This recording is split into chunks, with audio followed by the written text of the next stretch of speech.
Bonjour à tous, bienvenue sur le plateau de KTO pour cette nouvelle émission consacrée au temps qui s'inscrit dans une série en lien avec l'ouvrage publié sous la direction de Monseigneur Luc Ravel, archevêque de Strasbourg, et du Père Philippe Capelle-Dumont, Temps des hommes, Temps de Dieu, pour une pastorale du temps publiée aux éditions Parole et Silence. Cette réflexion a été menée avec le concours de la Conférence des évêques de France et de l'archevêché de Strasbourg. Elle aboutira en juin prochain à un symposium. Aujourd'hui, c'est au temps de la révélation que nous allons consacrer cette table ronde en nous posant la question: comment la pastorale peut-elle honorer à la fois le temps divin et le temps humain de la révélation, ou dit autrement, comment le temps de Dieu peut-il pénétrer le temps des hommes? Et pour cela, j'ai le plaisir de recevoir Emmanuel Gabellieri. Bonjour. Bonjour. Professeur de philosophie, vice-recteur de l'Université catholique de Lyon, membre de l'Académie catholique de France, et le Père Christophe Spérissen, bonjour. Bonjour. Responsable du service diocésain de l'enseignement de la religion à l'école publique et de la catéchèse à l'archevêché de Strasbourg, membre de l'équipe du service national de la catéchèse et du catéchuménat au sein de la CEF. Et vous avez sûrement d'autres titres, mais je m'arrêterai là. Père Emmanuel Gabellieri, dans votre contribution, vous rappelez combien il est paradoxal de penser à la fois l'incarnation comme un début et une fin, comme l'accomplissement des temps, mais à la fois comme le début de temps nouveau. Oui. Alors, je suis philosophe, donc je vais parler à partir de ce que la réflexion d'un philosophe sur le christianisme peut donner à penser, en croisant bien sûr ce que le théologien, je pense, dirait aussi.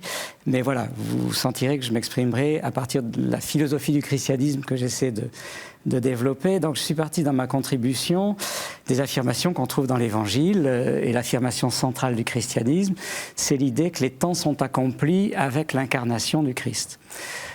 Donc cette idée de l'accomplissement des temps est vraiment le centre du christianisme depuis, on peut dire, la théologie du temps et de la création d'Irénée, qui voit l'incarnation comme l'achèvement de cette temporalité issue de la création divine et du processus de rédemption qui répond au surgissement du mal dans la création.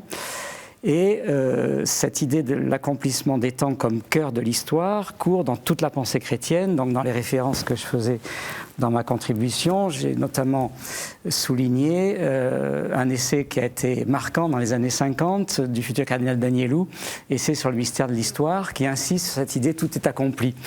Se référant aussi bien à Saint Jean qu'aux épîtres de Paul, par exemple. Il s'est livré une fois pour toutes, et par rapport à la théologie du sacrifice de l'Ancien Testament, où on répétait le sacrifice. Et le Christ est celui qui accomplit le sacrifice définitif. Il n'y a plus à revenir au sacrifice de l'Ancienne Alliance à partir de là. Et j'étais frappé, d'ailleurs tout dernièrement, si on se réfère au dernier livre de Jean-Luc Marion, notre brillant collègue de l'Académie française, de voir combien lui aussi, dans son dernier livre sur la Révélation, centre son propos sur la révélation à partir de cette idée, les temps sont accomplis, il s'est livré une fois pour toutes, il reprend les textes de Saint Jean de la même manière. Donc dans la pensée chrétienne de la révélation et de Irénée jusqu'au XXe siècle, on a cette continuité d'insistance qui est tout à fait frappante. Donc ça, je pense, c'est très important à souligner parce que c'est ce qui a fait rupture avec les conceptions païennes antérieures du temps et de l'histoire. C'est-à-dire que dans les paganismes antérieurs, quelle que soit leur provenance orientale ou pré-occidentale, etc., il y a toujours cette idée que le temps est une sorte de dégradation par rapport à un univers mythique, à une temporalité mythique, ou bien à l'éternité, si on prend aux pensées extrême-orientales. Et le temps ne peut rien créer vraiment. Il faut s'en libérer pour arriver à un salut dans l'éternité ou à un retour à une origine mythique des temps. Et donc, on ne se rend peut-être pas assez compte, nous, dans l'univers chrétien qui est le nôtre maintenant, de la révolution que ça a été de dire « mais le sens du temps, c'est de recevoir l'éternité dans le temps ». Parce que c'est cette rupture entre temps et éternité qui était la matrice générale de la pensée antique. Donc ça, c'est une des plus grandes révolutions de l'histoire humaine. On n'en a plus conscience aujourd'hui parce qu'on est dans une vision post-chrétienne, moderne, post-moderne, etc., qui a hérité de cela. Mais ça a été quelque chose de vraiment étonnant qui explique le choc qu'il y a eu au départ entre le christianisme et la culture antique. Donc je suis parti de là. Et ensuite, la question qui surgit lorsqu'en régime chrétien, on part de cet accomplissement des temps, eh bien nous le savons, c'est que les premiers apôtres espéraient, pensaient que le retour du Christ après sa mort allait être imminent, que l'accomplissement des temps étant un accomplissement total, eh bien l'histoire allait s'achever et s'arrêter très vite. Et puis, nous savons la suite de l'histoire, le temps a commencé à se faire long, d'accord, et les apôtres et leurs successeurs se sont dit, ben non, on n'a pas bien compris le sens de cette incarnation, de cet accomplissement. Et donc surgit à partir de là, dans l'histoire du christianisme, dès les premiers siècles, mais ça va un peu amplifier jusqu'à la modernité, cette réflexion sur quoi faire de ce que Jean-Yves Lacoste, par exemple, dans la philosophie chrétienne contemporaine, a appelé le retard eschatologique de la parousie. C'est une formule un peu curieuse qui signifie simplement que l'eschaton, la fin des temps que l'on pouvait espérer tout de suite, immédiate, à la suite de la mort et de la résurrection de Christ, eh bien, se fait attendre, tout simplement. Et donc, comment comprendre cette attente ? Oui. Alors, je dirais pour récapituler un peu le point de départ de la contribution que j'avais fait à ce volume, qu'il y a deux manières sans doute de tomber sur les écueils que cette prise de conscience d'un retard de la parousie, d'un retard du royaume, peut donner à la pensée chrétienne et aux pensées qui s'inspireront du christianisme, même lorsqu'elles n'y adhéreront plus, souvent dans la modernité. Il y a l'écueil qu'on peut illustrer par une formule assez célèbre d'Alfred Loisy, ce théologien qui a eu quelques problèmes avec le magistère au début du XXe siècle, et qui a eu cette formule qui peut tout à fait illustrer le propos ici. On attendait le royaume et c'est l'Église qui est venue. Donc on voit bien... on voit toute la déception qui pointe dans cette phrase. Gens, la chute que ça peut donner, hier comme aujourd'hui, si on se réfère au débat sur l'Église, dans les temps qui sont les nôtres, etc. Bon, premier écueil, c'est-à-dire... eh bien, l'incarnation, la rédemption n'a pas changé grand-chose dans l'histoire. Et même le christianisme qui s'en réclame ne paraît pas toujours à la hauteur. Donc, qu'est-ce que c'est que cet accomplissement des temps ? Est-ce que finalement le salut ne serait pas quelque chose de purement individuel, qui ne peut pas être collectif, qui ne peut pas être institutionnel ? La preuve, vous voyez, l'état de l'Église dans la suite des siècles, bon, c'est pas toujours très, très brillant. On peut penser à la formule de Newman, vous savez, Dieu s'est humilié jusqu'à l'Église. Hein, voilà, une formule que... Là aussi, c'est radical, c'est lapidaire même. Peut étonner, mais voilà, c'est le cardinal Newman qui a eu cette formule. Voilà. Et une formule que répétait Gustave Thibon, le philosophe qui avait accueilli Simone Veil pendant la guerre à Saint-Marcel d'Ardèche. Et quand Simone Veil lui disait « mais l'Église, c'est un scandale, l'Inquisition, les croisades, etc. » Et Thibon lui disait « mais écoutez, vous n'avez pas lu Newman, lisez-le, vous verrez, vous allez relativiser un peu tout ça. » Bon, c'était leur débat dans les années 42. Hein. Bon, bref. Alors ça, c'est le premier écueil. Est-ce que le salut n'est pas quelque chose qui est uniquement vertical et qui doit se libérer de tous les pièges de l'histoire, de toutes les compromissions de l'histoire ? Le deuxième écueil, il est inverse, et la modernité l'a exemplifié, l'a illustré de manière magnifique et terrible à la fois, c'est-à-dire de se dire, eh bien, mais s'il doit y avoir un progrès nécessaire de l'histoire, hein, c'est-à-dire cette idée d'une révélation progressive du salut, d'une économie du salut, qui doit se réaliser dans le temps, eh bien, elle doit se rendre visible au fur et à mesure. Et donc, on a ce courant de pensée multiforme qui, si on reprend les analyses du cardinal de Lubac dans son grand livre « La postérité spirituelle de Joachim de Flore », peut partir effectivement des courants qu'on a appelés illuministes au Moyen-Âge, comme celui de Joachim de Flore, qui espéraient un royaume de l'esprit arrivant à clôturer l'histoire sur l'installation du royaume de Dieu dans l'histoire, jusqu'aux lectures postmodernes de cette vision, les fameux historicismes, les grandes philosophies de l'histoire de la modernité, qui vont dire, eh bien, cette idée d'un salut qui est progressif dans l'histoire, elle va s'accomplir sous une forme théologico-politique ou bien purement politique, hein, dans les modèles qui sortent des lectures hegéliennes ou marxistes de l'histoire. Et c'est ça qui a donné lieu aux grands historicismes de la modernité, et aux catastrophes historiques aussi qu'ils ont pu accomplir en étant persuadés que, puisque le royaume allait arriver, la fin justifie les moyens, etc. etc. Bon, vous voyez le... Ouais. Et donc ça, c'est l'écueil de ceux qui se représentent cette idée d'une fin des temps, d'un accomplissement des temps, comme quelque chose qui doit devenir visible dans l'histoire de telle manière que le royaume de Dieu et des formes politico-religieuses institutionnelles doivent pouvoir coïncider. Le royaume de Dieu qui était mis dans l'éternité doit désormais être sur la terre, mais d'une telle manière que ça doit être visible, ça doit prendre une forme historico-politique. Et ça, c'est sans doute aussi quelque chose qui est à l'écart de la vérité chrétienne qu'il faut penser. On n'est ni dans... il n'y a pas de sens collectif et communautaire et historique du temps, ni dans une sacralisation du temps qui ferait que l'idée eschatologique d'une fin des temps qui appartient à Dieu, qui est au-delà de l'histoire, mais qui se construit dans l'histoire, eh bien, est quelque chose qu'il faut penser pour nous, et c'est ça qui est la tâche. Il y a donc une voie médiane à trouver, c'est tout le travail de l'Église depuis un certain temps, déjà depuis l'incarnation quasiment. D'où l'idée, et c'est un mot-clé, qui est le mot d'alliance. C'est-à-dire que c'est l'idée d'alliance entre Dieu et son peuple qui revient au premier plan, cette coopération. L'homme coopère avec Dieu pour l'advenue du royaume. C'est ça, c'est-à-dire qu'on peut, du coup, par rapport à ce que je viens d'essayer de rappeler, souligner que le sens chrétien de la création suppose, je parlerai volontiers à la fois comme saint Augustin et comme Maurice Blondel, philosophe du XXe siècle, qui a beaucoup repris cette méditation. Vous avez la fameuse formule de saint Augustin, Dieu t'a créé sans toi, mais il ne te sauvera pas sans toi. Donc cette idée que le don de la création, c'est le don de l'être, bien sûr, de l'existence, mais c'est aussi le don de la liberté. Et pour que ce don de la liberté s'accomplisse, il faut le don du temps. Et nous voilà à notre affaire. Et voilà. C'est que nous sommes en plein dedans. Le salut s'opère par une alliance, comme vous venez de le dire, entre le temps de Dieu qui entre dans l'histoire et le temps des hommes qui est en attente de cet absolu, de ce bien que l'homme désire, mais qu'il ne se donne pas à la force du poignet. Voilà. Ouais. Et donc, comment est-ce que l'alliance, et c'est un peu la question qui est au cœur de cette table ronde, comment permettre à cette alliance, à cette coopération de se développer dans le temps qui est le nôtre? Est-ce qu'on pourrait résumer cette phrase un peu longue par comment évangéliser aujourd'hui, Esper? Est-ce que vous serez d'accord? Est-ce que c'est la question centrale aujourd'hui? En tout cas, c'en est une, et je pense que c'est une bonne manière d'envisager les choses. Je retiens l'expression le don du temps.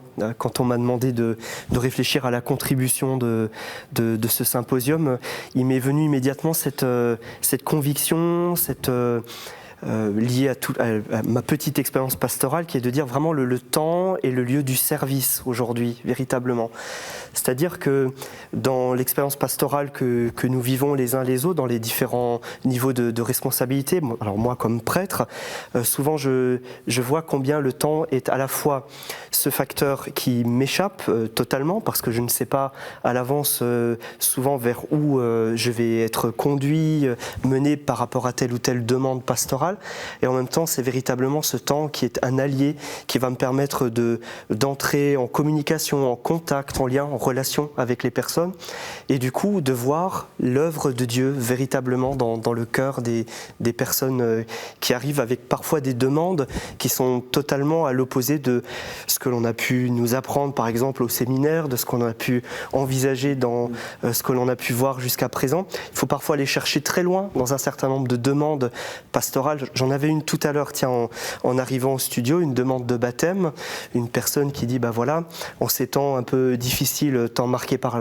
la pandémie et donc les difficultés de pouvoir se rassembler, eh bien je souhaiterais célébrer que le baptême de notre enfant soit célébré dans un parc à l'extérieur et non pas dans une église. Voilà une demande pastorale tout à fait concrète. Voilà, il va me falloir un peu de temps, si je peux user de ce jeu de mots, pour arriver à entrer en dialogue, en conversation et voir ce qu'il est possible à partir de cette demande. En tout cas, je considère vraiment le temps aujourd'hui comme effectivement cet allié, ce service qui nous est proposé, qui nous est donné pour pouvoir entrer dans ce processus d'évangélisation. Alors, vous rappeliez très justement que l'Église s'adresse aujourd'hui à des populations qui n'ont pas forcément, qui sont pas forcément baptisées dès le plus jeune âge, qui n'ont pas été catéchisées et passées par toutes les étapes sacramentelles qu'on connaît. Donc, elle s'adresse à tous les hommes, pas uniquement aux croyants, mais à tous les hommes de bonne volonté. C'est ce que le Concile Vatican II a rappelé et ce que le pape François rappelle quand il parle de ces populations aux périphéries. Monsieur Gabellieri. Oui. Alors, pour revenir à ce que vous venez de dire, je partirai de la théologie de saint Irénée à laquelle je faisais allusion tout à l'heure, si vous permettez, parce que je suis lyonnais d'adoption, je ne suis pas lyonnais d'origine, mais en arrivant à Lyon, j'ai découvert cette figure de saint Irénée que je connaissais que de loin, comme tout chrétien. Qui a été évêque de Lyon au IIe siècle. Les premiers pères de l'Église, et ce qui m'a frappé avec les collègues qui étudient actuellement l'œuvre de saint Irénée à Lyon et ailleurs, c'est de voir combien il insiste sur cette dimension temporelle et de la création et de la rédemption et de l'économie du salut, qui fait qu'il dit tout le temps c'est nécessaire pour qu'il y ait une accoutumance entre l'homme et Dieu. Il utilise ce vocabulaire de l'accoutumance qui fait penser aussi un peu pour moi au Petit Prince de Saint-Exupéry. Oui, apprivoiser le renard, comment on fait. Voilà, n'est-ce pas, c'est pas évident. Donc il y a quelque chose d'analogue dans cette idée qu'on a besoin de temps pour que la rencontre s'opère entre un homme et un homme, entre un peuple et un peuple, et entre Dieu et l'homme, voilà, entre Dieu et l'humanité. Donc cette idée d'accoutumance, et cette accoutumance, elle peut aussi éclairer la progressivité de la révélation. Dans l'histoire de la révélation, c'est les étapes du salut, comme disaient les pères. Donc l'alliance noachique avec Noé et tous les peuples de la terre, puis ensuite l'alliance avec le peuple hébreu, puis ensuite la nouvelle alliance avec toute l'humanité. Bon voilà, il y a cette progression. Mais cette progression, elle est donc donnée à un certain nombre d'hommes qui deviennent les amis de Dieu, mais elle est proposée à tous les hommes, au-delà des frontières de la stricte révélation historico-spatiale en un temps donné. D'où l'appel aux hommes de bonne volonté, voilà, du Concile Vatican II par exemple. Et donc du coup, il y a cette idée que, par exemple, si on le dit du point de vue de l'appartenance à l'Église, il y a une plénitude des moyens du salut donnés à l'Église, fondée par le Christ. Donc ça, aucun chrétien ne peut revenir là-dessus. Mais il y a une participation implicite par les semences du Verbe, par tout ce qu'il peut y avoir de sacramentel dans la création, dans l'expérience éthique, etc., au mystère du Christ, qu'on le sache ou non. Matthieu 25, quand est-ce, Seigneur, que nous t'avons nourri, logé, etc. Ah, nous ne savions pas que c'était toi. Ben oui, parce que je suis présent en secret dans tout désir du bien et service de l'homme qui se joue dans l'histoire et dans le temps. Donc ça, pour moi, c'est très important et ça fait partie de cette idée d'alliance, qui est une alliance explicite avec les disciples, avec les apôtres, et puis une alliance implicite avec toute l'humanité et avec tous les hommes de bonne volonté qui peuvent, sans le savoir, être en lien mystérieux avec le Christ, par des voies que Dieu seul connaît, disait saint Thomas d'Aquin dans ses écrits, mais c'est aussi ce que redit le Concile Vatican II, ce que redisent les papes récents dans leur enseignement. Et Frédéric Ozanam, que vous connaissez bien, qui est une figure du catholicisme social lyonnais, je vais réussir, qui, lui, parlait de passer aux barbares. Alors ça, c'est une formule que j'ai citée dans mon texte parce que, voilà, là aussi, arrivant à Lyon, j'ai découvert l'histoire du catholicisme social lyonnais que je ne connaissais que de très loin.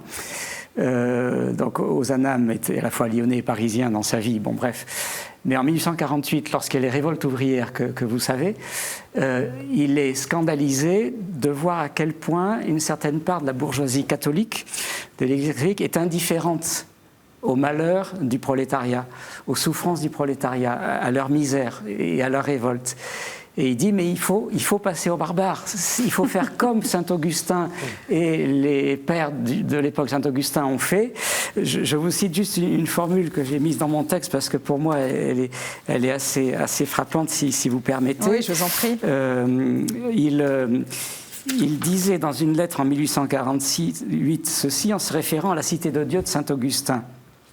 Lisez le commencement de la Cité de Dieu, ou bien Salvien, Gildas, etc.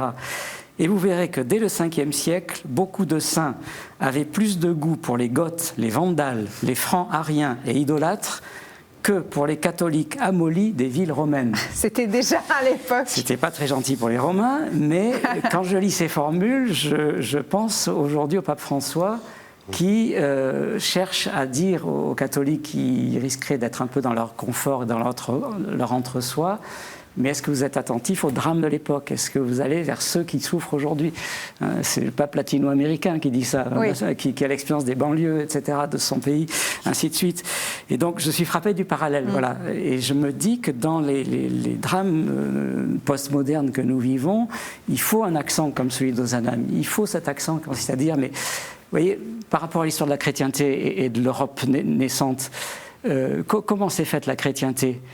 C'est les barbares convertis qui l'ont faite. Ce n'est pas les catholiques romains des premiers siècles constantiniens, voyez, et ça s'est fait par la prédication. Ça s'est fait par le temps long de la fondation ensuite des monastères, etc., etc. Donc, de nouveau, la question du temps. Oui, bien sûr. Le temps du salut est un temps long qui ne se cristallise pas dans des événements brutaux, mais dans un accompagnement là où il y a des basculements. Et qui nous invite à aller aux périphéries, parce que c'est par les périphéries que nous serons sauvés. C'est ce que j'entends de ce que... L'idée, c'est que c'est les paraboles de la brebis perdue dans l'Évangile. Oui. Hein, voilà, je ne suis pas venu pour ceux qui me connaissent déjà, mais pour ceux qui ne me connaissent pas. Oui. Donc il faut aller à ceux qui ne me connaissent pas. Et ceux qui ne me connaissent pas aujourd'hui, c'est l'incroyant de bonne volonté, c'est les croyants d'autres religions qui peuvent découvrir la vérité du Christ, etc.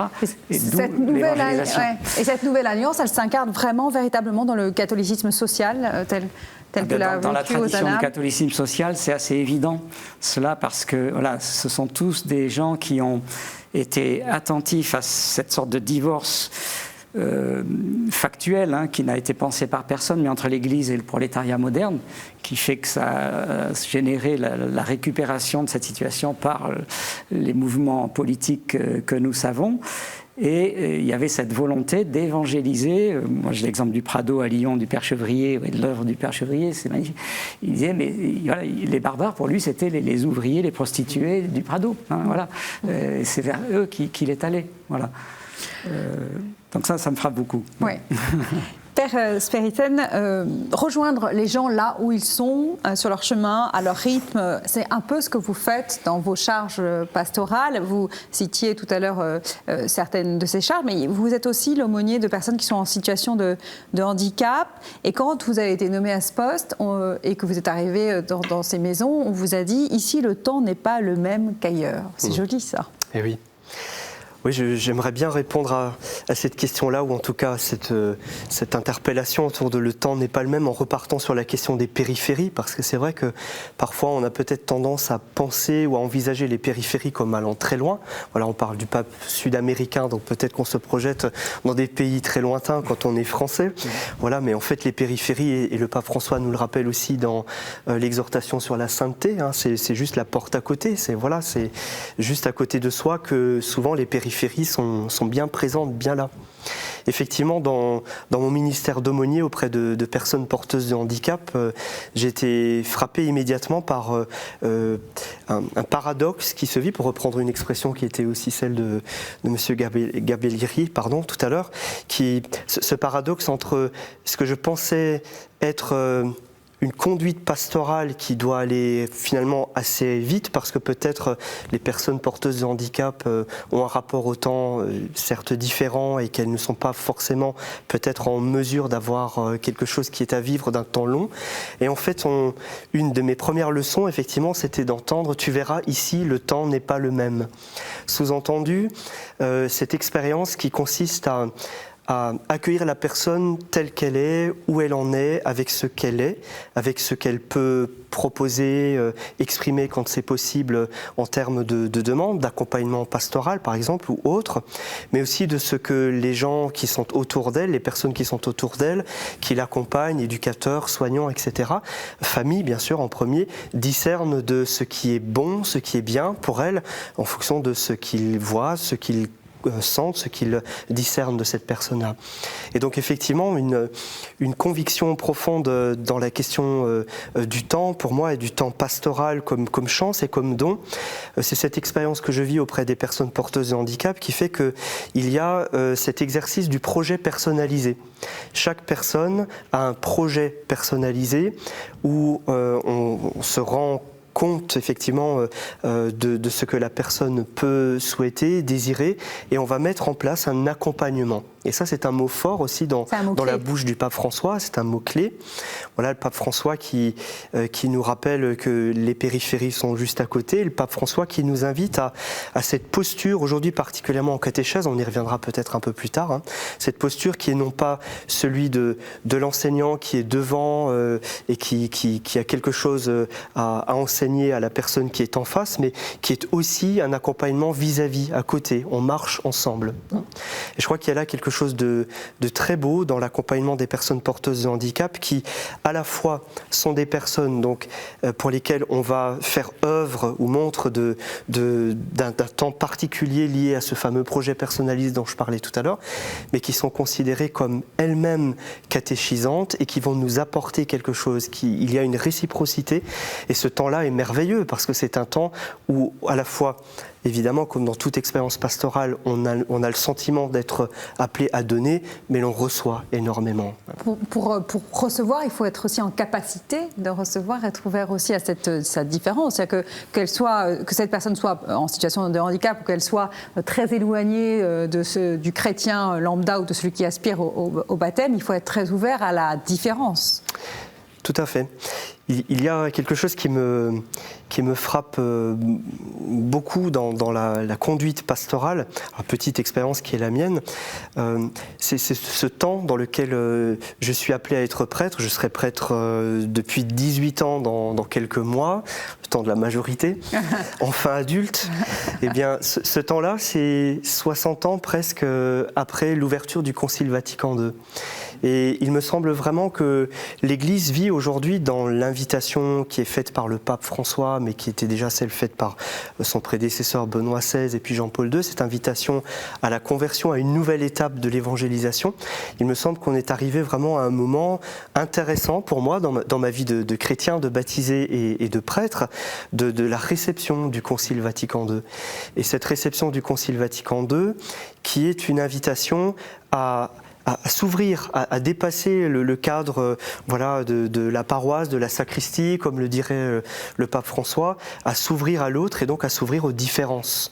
Et il me semble que peut-être on est arrivé à un moment de maturité de l'Église et de la vie chrétienne suite à ce que le Concile Vatican II nous offre et nous permet d'envisager avec tout l'enseignement du magistère. Et je voudrais faire allusion ici particulièrement à un document qui nous est donné pour l'activité catéchétique de l'Église, qui est le nouveau directoire pour la catéchèse qui nous est donné par le Conseil pontifical pour la nouvelle évangélisation depuis ce document date de juillet 2020, et où il est vraiment inscrit d'une part, alors de manière très forte, dès les premiers chapitres de ce document, l'importance de la réception à nouveau frais de la révélation, dont vous parliez tout à l'heure, qui est toujours à découvrir et toujours à méditer, et aussi cette ouverture justement à la différence, c'est-à-dire que tout homme doit pouvoir entendre et accueillir le message de la bonne nouvelle du Christ.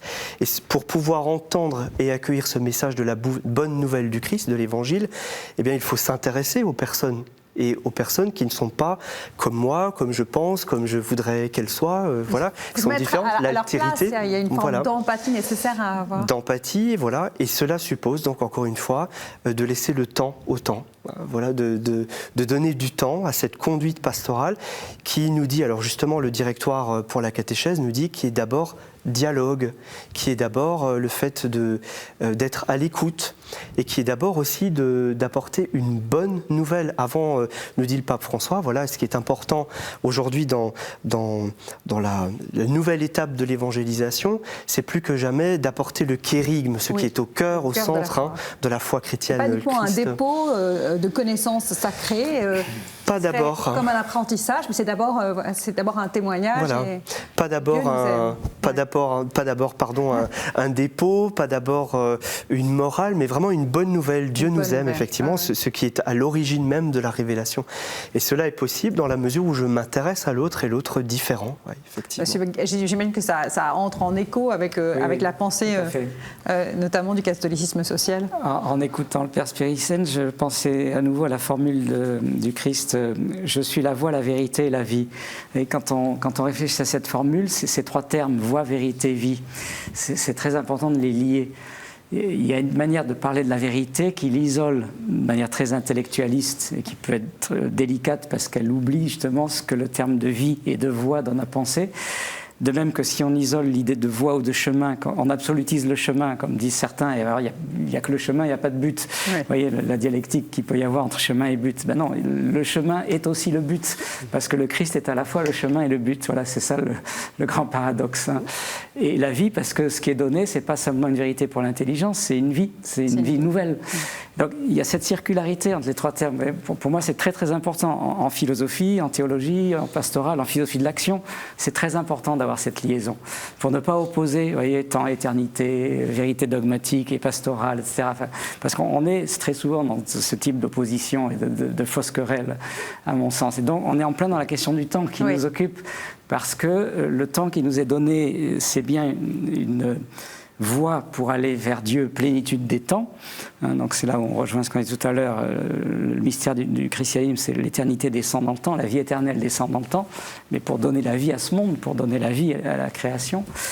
Et c'est aussi ce qui permet de penser, par exemple, une insistance qu'on trouve chez le pape François, la culture, ce qu'il appelle la culture de la rencontre.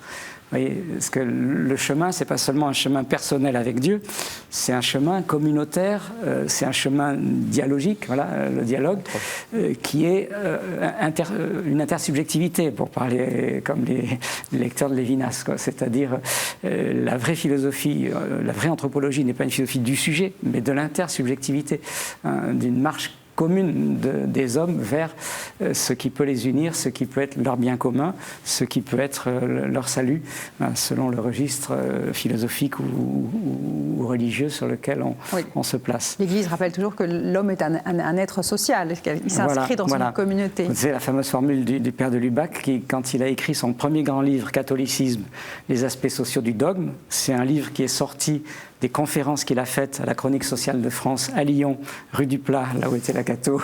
Donc il y a une histoire là tout à fait étonnante. Et à la fin des années 30, on lui demande des conférences, ça va faire son premier grand livre, Catholicisme, les aspects sociaux du dogme. Et il dit dans ses conférences, et moi on a les archives de ces conférences à la Catho, mais catholicisme social devrait être un pléonasme. Parce qu'évidemment, le catholicisme est social par essence, et il ajoute d'autant plus parce que du point de vue dogmatique, Dieu est Trinité. Dieu est un amour en trois personnes. Donc il est société par lui-même. Et si l'homme est à l'image de Dieu, c'est pas seulement par l'intelligence ou la liberté ou la volonté individuelle, mais c'est par la socialité qui fait que l'homme est un être relationnel, à l'image de la Trinité qui est relationnelle. Et donc cette ontologie de la relation, cette ontologie trinitaire, comme dit mon collègue et ami Piero Coda en Italie à la suite de Klaus Emerle, pour ceux qui s'intéressent à ce qu'on appelle l'ontologie trinitaire, c'est exactement cette analogie trinitaire de Dieu jusqu'à l'être créé qui est à l'image des relations trinitaires. Ouais. Bon, ça c'est le métaphysicien qui ajoute un petit mot. Mais ça reste encore très clair. Non, ça reste très clair, je vous rassure. Vous avez évoqué, Père, tout à l'heure, l'importance de la catéchèse. Et quand on a préparé cette émission, vous m'avez dit une formule que j'aime bien et que je répète. Donc, la catéchèse, c'est l'histoire de toute une vie. On ne peut pas se limiter simplement aux sacrements, à ces sacrements qui sont quasiment des rites de passage. La catéchèse, c'est toute une vie, ça prend du temps. Oui. C'est toute une vie. Vous disiez tout à l'heure en recitant Jésus, le chemin, la vérité et la vie. Effectivement, un des grands enjeux aujourd'hui, je crois particulièrement pour la catéchèse en France, c'est de sortir un peu des idées du schéma catéchèse égale enfance. Voilà, quand on est disciple du Christ, on l'est tout au long de sa vie. On l'est pas une fois pour toutes, même si une fois pour toutes on décide de l'accueillir dans sa vie, de le prendre pour Seigneur et Sauveur. Mais c'est un chemin, c'est un cheminement de tout au long de la vie. Et un des grands enjeux aujourd'hui, effectivement, pour la catéchèse, c'est de faire d'abord comprendre, connaître et d'entrer dans cette notion de processus. C'est-à-dire que pendant longtemps, on envisageait la catéchèse comme la préparation au sacrement. Or, on voit bien aujourd'hui, avec la nouvelle génération des catéchumènes ou des personnes qui viennent frapper aux portes des églises ou que l'on rencontre, que tout est à faire, que tout est à porter. Alors, dans le nouveau directoire pour la catéchèse, on reprécise qu'il y a différentes étapes dans un processus de conduite catéchétique, mais pour le dire autrement, j'ai envie de dire que vous parliez du Père Chevrier tout à l'heure, une figure qui m'a beaucoup marqué aussi. Le Père Chevrier, dont peut-être la spiritualité se résume dans la crèche, la croix et le tabernacle. Et le premier mot, c'est la crèche, c'est-à-dire vraiment le mystère de l'incarnation. Et quand le Christ s'abaisse finalement entre dans notre monde pour aller au bout de ce processus de la révélation que le Père souhaite, qui est ce grand élan d'amour à notre égard. Quand le Christ choisit de devenir l'un des nôtres, et bien de se faire homme, et bien tout l'enjeu, je crois, de la catéchèse, c'est vraiment d'entrer dans ce mystère de l'incarnation et de montrer qu'il s'agit bien d'un processus de toute une vie, tout au long de la vie. Et aujourd'hui, c'est assez beau de voir que la catéchétique, au sens large du mot, concerne aussi bien la petite enfance, que l'enfance, que l'adolescence, que le moment de ce qu'on va appeler au moment des études, les jeunes professionnels, que l'âge adulte, que dans les EHPAD, que dans les aumôneries de prison, que dans tout lieux que peuvent être par exemple aussi l'attention aux migrants, que peut être le lieu aussi que sont les hôpitaux, etc. C'est-à-dire que la catéchèse est aussi avant tout une question de posture. Tout à l'heure vous parliez de Jésus qui est chemin, vérité et vie. Moi j'aime bien reprendre aussi l'expression d'un pédagogue, Pestalozzi, d'un pédagogue suisse, qui nous parle de tête, cœur et main. C'est-à-dire que penser la catéchèse aujourd'hui uniquement en termes de notions, de connaissances, d'apprentissage uniquement du cérébral, ce serait passer à côté de sa mission, parce que la catéchèse, elle est aussi, et peut-être d'abord, une question donc de cœur, de ressourcement, de cœur à cœur avec le Seigneur. Alors je reprends Chevrier, voilà, le tabernacle, c'est le lieu de la méditation, de la rencontre avec le Christ, et si la catéchèse n'est pas le lieu où l'on part de la liturgie, où on mène à la liturgie, où on vit quelque chose de l'expérience liturgique, bien la catéchèse n'est pas féconde. Donc tête, cœur, et puis main. Si la catéchèse n'est pas dans l'action, si la catéchèse n'est pas pâte pétrie du quotidien, alors je reprends le Père Chevrier encore une fois, tabernacle, incarnation, mais aussi la croix, c'est-à-dire le lieu de la rencontre avec le quotidien des personnes, elle ne va pas au bout de sa mission. Donc oui, véritablement, la catéchèse est l'affaire de toute une vie, c'est-à-dire qu'un chrétien, pour le dire autrement, et peut-être de manière un peu triviale, et pardon, le chrétien qui pense que parce qu'il a eu les sacrements de l'initiation chrétienne, qu'il a eu tous les tampons de la crédentielle baptismale et qu'il va à la messe jusqu'à sa profession de foi, eh bien c'est bon, tout est acquis. Non, évidemment, je fais un peu d'humour, mais voilà. Et le pape François nous le rappelle particulièrement dans l'activité catéchétique de l'Église, voilà, qui est le cheminement de toute une vie. C'est une posture, la catéchèse, véritablement. Vous vouliez réagir ? Je suis frappé par la référence à Pestalozzi, c'est ça ? Oui. Parce que cette triade, la tête, le cœur et les mains, se retrouve dans beaucoup de discours du pape François. C'est ça. Est-ce que ça lui vient de là ? Ça serait à vérifier. Vous le savez ou pas ? Non. Parce que là, c'est... Donc vous savez peut-être que vient de paraître la traduction française d'une biographie intellectuelle du pape François par mon collègue et ami de Perugia, le professeur Borghese, une biographie intellectuelle, John Bergoglio. Et je vais vérifier s'il y a cette référence à Pestalozzi, parce que c'est très frappant. Il reprend cela comme étant une matrice de l'évangélisation, d'une anthropologie intégrale. C'est-à-dire, on a trop eu une anthropologie parfois intellectualiste, par réaction une anthropologie uniquement de la praxis, et il faut la tête, le cœur et les mains, il faut cette circularité. On sent bien que c'est un des soucis du pape François, d'intégrer toutes les dimensions dans la catéchèse et dans l'annonce de la bonne nouvelle. C'était, j'allais dire intégrale, c'est un peu le mot que porte le pape François, considérer l'homme dans son ensemble. C'est ce qui me faisait dire, pardon si vous permettez, ce qui me faisait un peu dire tout à l'heure, il me semble, alors peut-être que je suis un peu naïf, mais je le vis vraiment comme ça, ce qui me fait dire que peut-être on est dans un temps vraiment de maturité de la réception du Concile Vatican II, quand on arrive à articuler les trois choses ensemble, tête, cœur, main, chemin, vérité et vie. Pour le dire autrement encore, ce qui va être catéchèse, liturgie et charité. Quand on arrive à sortir peut-être de ce qui a pu être à certains moments un peu épidermique, où on parlait tout à l'heure avant l'émission de ce que l'Église vit parfois en retour de balancier de temps en temps temps on est voilà, d'un accès à l'autre.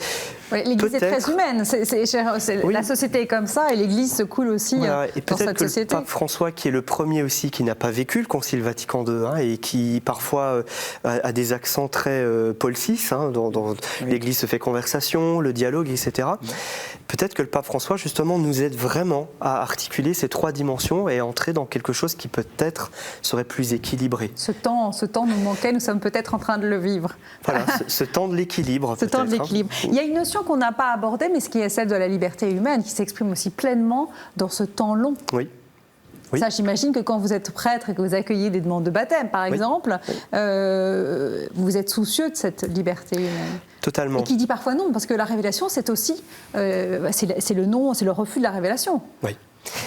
Je le disais aussi tout à l'heure, par rapport à des demandes sacramentelles que peuvent être des demandes autour du baptême ou bien d'autres sacrements de la vie chrétienne, comme prêtre, il nous faut parfois aller chercher très loin, hein, entre ce qui est marqué dans ce qui va être un rituel ou dans ce qui va être la théologie sacramentelle, et puis la demande de départ.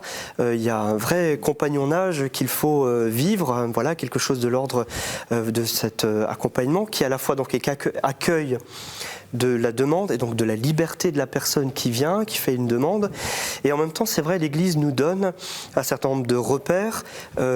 Je pense par exemple au rituel de l'initiation chrétienne des adultes. Quand on est dans les sacrements de l'initiation chrétienne, on va pouvoir passer par un certain nombre d'étapes, des points de passage obligés, pour reprendre l'expression d'un de mes maîtres à penser. Voilà, ces points de passage obligés qui sont obligés, c'est-à-dire qui vont marquer à la fois la liberté totale de la personne, mais aussi l'accompagnement de cette demande qui doit être ecclésiale et, comme le disait tout à l'heure aussi Monsieur Gabelliri, qui se fait toujours de manière communautaire.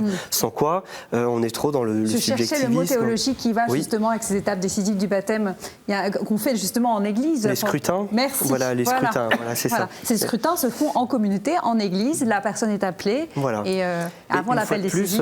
Une fois de plus, ça triangule entre la liberté de la personne, l'accompagnement ecclésial, pastoral qui peut être proposé, et puis effectivement l'Église qui est là, comme le bain nourricier, le bain premier, qui va pouvoir accompagner. Mais je reprendrai volontiers le point de départ qui était le vôtre, c'est-à-dire qu'au départ, effectivement, il y a la liberté de la personne. Et le pape François, quand il nous parle de l'importance du kérigme aujourd'hui, en disant on est à une nouvelle étape de l'évangélisation, et cette évangélisation doit être une catéchèse kérigmatique, c'est-à-dire qu'il met vraiment sans cesse en premier, au sens qualitatif du mot, hein, que le mystère pascal est toujours central et premier. Il nous dit que l'annonce du kérigme est empreinte d'un certain nombre de notions. Et la première notion, c'est l'accueil de la liberté de la personne. Et ça, c'est très important. Et c'est le temps qui va nous permettre de conjuguer liberté et conduite pastorale. Il y a une vertu au temps. Cette dimension de la liberté, elle pourrait s'illustrer aussi au plan de la recherche universitaire. Et je suis assez frappé de plus en plus par rapport à la période où j'ai été formé, où la recherche était très théorique, professorale, etc., de voir l'extension aujourd'hui de ce qu'on peut appeler la recherche-action, impliquant les étudiants dans la recherche, et pas seulement, vous voyez, des enseignants-chercheurs en tant que tels. Aujourd'hui, dans les universités, il y a de plus en plus de lieux où les doctorants sont associés à la recherche, mais pas seulement sur le plan spéculatif, sur le plan d'un engagement social, de plateforme de l'engagement, de recherche expérimentale, vous voyez, où on demande aux étudiants, en fonction d'une ligne de recherche qui est la leur dans leurs travaux, dans leurs mémoires, dans leurs thèses, et bien de voir comment appliquer la problématique qui est en jeu à ce niveau intellectuel sur le terrain social, sur le terrain culturel, sur le terrain humanitaire, etc. Et ça, c'est très très émouvant parce qu'on voit combien ils s'approprient une problématique qui pourrait rester purement théorique, pour essayer de la mettre en pratique, et à ce moment-là, ils sont créateurs de quelque chose. On est encore dans la tête, le cœur et les mains. Eux-mêmes, ils font surgir quelque chose qu'on n'aurait pas soupçonné à l'avance, parce que ça dépend de l'action, de faire surgir cette nouveauté qui dépend d'eux, et pas seulement de ce qu'ils ont reçu. Ce qu'on a reçu doit donner lieu à une création qui appartient au suivant. Les cœurs, les mains. Voilà. Oui, c'est ça. Je reprends un autre mot cher au pape François, c'est le mot de créativité. C'est un mot qui est très important aujourd'hui aussi dans le domaine de de la catéchétique. Il utilise souvent ce mot en invitant, voilà, il a une expression que je n'ai plus tout à fait en tête, mais il dit, voilà, on ne peut pas concevoir, on ne peut pas imaginer un catéchiste qui ne soit pas créatif. Alors créatif, souvent en catéchèse, on envisage la dame cathée avec son matériel de bricolage, ses ciseaux, etc. Au-delà de la caricature, la créativité aujourd'hui est un lieu, je crois, important. Et le pape François nous invite à l'investir en disant dans les temps qui sont les nôtres aujourd'hui, avec des thématiques très importantes comme celle de l'écologie. Alors pour ce qui me concerne plus particulièrement au niveau de la pédagogie catéchétique spécialisée, tout ce qui peut être autour des questions bioéthiques ou des questions du transhumanisme, etc.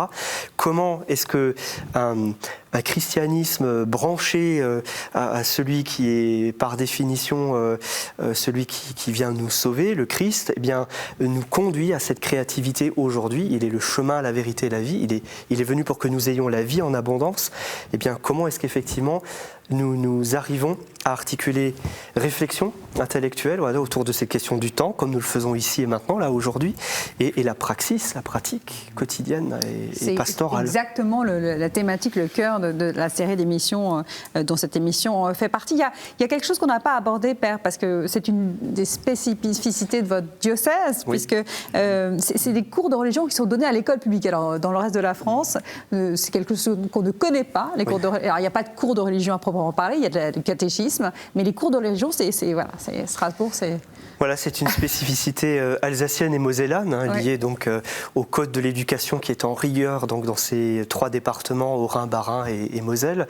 Donc il y a effectivement de la classe du cours de CP jusqu'à la classe de terminale, un cours d'enseignement de la religion à l'école qui doit être obligatoirement proposé, mais qui reste libre, c'est-à-dire que les élèves peuvent se désinscrire de ce cours ou s'inscrire.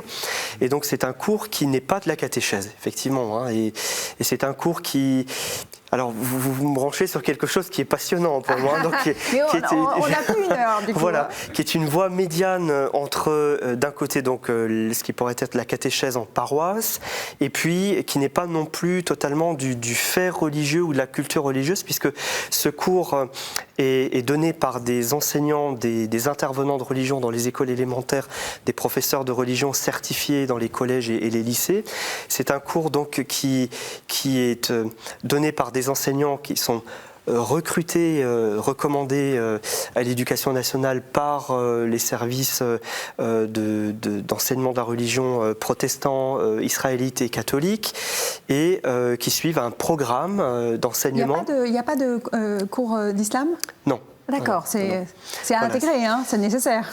Voilà, alors justement, ce cours est envisagé aujourd'hui véritablement avec une respiration de 2 poumons. Donc, d'une part parce qu'on est à l'école, donc il y a un programme avec des connaissances qui sont apportées autour des rites, des mythes, des coutumes, des grandes fêtes, donc de différentes traditions religieuses. D'abord le christianisme, mais aussi d'autres religions, voilà, comme le judaïsme, l'islam, le bouddhisme aussi.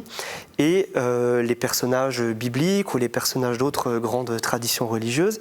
Donc ça, c'est le premier poumon, l'apport de connaissances. Et l'autre poumon, c'est un temps qui est véritablement celui de l'échange, du dialogue, où les élèves vont pouvoir apporter un certain nombre de convictions, vont pouvoir apporter un certain nombre de questions, mais aussi donc vont être confrontés à des avis différents, à des échos différents, à des traditions différentes, puisque les élèves peuvent suivre le cours de religion en étant de différentes traditions religieuses. Ils ne sont pas obligés d'être catholiques pour pouvoir suivre le cours de religion donné par le parti catholique. Mais voilà, donc il y a ce temps important du dialogue et de l'échange. Et une des grandes convictions, c'est effectivement celle du dialogue interreligieux et interculturel. Voilà. Et là encore, le pape François... Je me dis qu'on devrait pouvoir s'en nourrir tous en France, ça résoudrait beaucoup de problèmes. Un convaincu. Voilà. Le pape François nous insiste beaucoup, il va aller en Irak dans quelques jours, insiste beaucoup sur cette question du dialogue. Encore une fois, on sent l'affiliation avec Paul VI, la réception du Concile Vatican II de façon générale, mais il insiste beaucoup sur cette question du dialogue qui Alors, et ça nous est rappelé de manière très forte dans le directoire pour la catéchèse dont je parlais tout à l'heure. Il y a quelques numéros qui parlent de l'enseignement de la religion à l'école. J'invite nos téléspectateurs à aller vraiment voir ces numéros parce qu'effectivement, ils peuvent être modélisants pour la France de l'intérieur, comme on dit chez nous. Voilà. Il insiste vraiment sur cette question de l'enseignement de la religion à l'école, le directoire, hein, en disant que puisqu'il est lieu où l'on dialogue, eh bien, qui peut nous faire sortir d'un certain nombre de tensions et de cristallisation autour aussi de ce que parfois les médias peuvent dire ou apporter au sujet de certaines traditions religieuses, et là apporter quelque chose de différent pour les élèves, les citoyens d'aujourd'hui et de demain. Et nous sommes très heureux, dans le cadre de ce cours d'enseignement de la religion à l'école, de faire une place très importante. Alors certains de nos détracteurs nous le reprochent justement, hein, au dialogue interreligieux et interculturel. C'est essentiel le dialogue, c'est aussi la part de la révélation. On ne peut entrer en connexion avec l'autre que par le dialogue. Vous parlez tout à l'heure du pape François et de l'importance qu'il donne à la rencontre. Alors moi, dans ma tête, il parlait de théologie de la rencontre. Je ne sais pas si le terme est exact, mais c'est essentiel. Et comment se rencontrer quand on est différent, si ce n'est par le dialogue? Oui. J'étais sensible à ce que disait le père Spiricène parce que j'ai vécu moi-même des cours de religion. Au départ, moi je suis agrégé d'enseignement public, puis je suis passé d'enseignement catholique sous contrat chez les Maristes à Lyon. Chez les Maristes à Lyon, il y avait des cours de religion qui n'étaient pas des cours de catéchèse, qui étaient des cours sur ce qu'on appellerait le fait religieux dans le rapport Debré, mais qui justement occupent cette position médiane entre une catéchèse explicite et confessante et l'ignorance totale de la question religieuse à l'école, comme si la laïcité était respectée ainsi. Mais pour moi, la laïcité n'est pas respectée par l'exclusion du religieux. Elle doit donner sa place à un éclairage, à une culture religieuse. À une compréhension du religieux. Faisant découvrir toutes les questions religieuses et leur rapport aux questions sociales. C'est ça qui va faire sortir de l'opposition religion-laïcité que nous connaissons souvent aujourd'hui. Donc je suis très sensible à cela par rapport à la culture de la rencontre et du dialogue dont on parlait. Et puis aussi parce que, pour revenir à la question du temps, je me disais, ça recoupe cette idée que les traditions religieuses sont toujours des traditions sociales en même temps, qui sont des temporalités communautaires dans l'histoire, et il faut croiser ces temporalités, les faire se rencontrer au lieu qu'elles s'ignorent mutuellement, parce que c'est ça des grands dangers aujourd'hui, cette ignorance mutuelle. Merci vraiment à tous les deux d'avoir apporté cet éclairage sur cette question magnifique que celle du temps de la révélation. Je vous rappelle que cette thématique du temps de la révélation est à retrouver dans le livre qui a été publié le 26 février dernier aux éditions Parole et Silence, sous la direction donc de Monseigneur Luc Ravel, archevêque de Strasbourg, et du Père Philippe Capelle-Dumont. Vous pouvez retrouver l'ensemble de ces émissions sur le site de kto-tv.com. Merci à tous, à très bientôt. Merci à vous.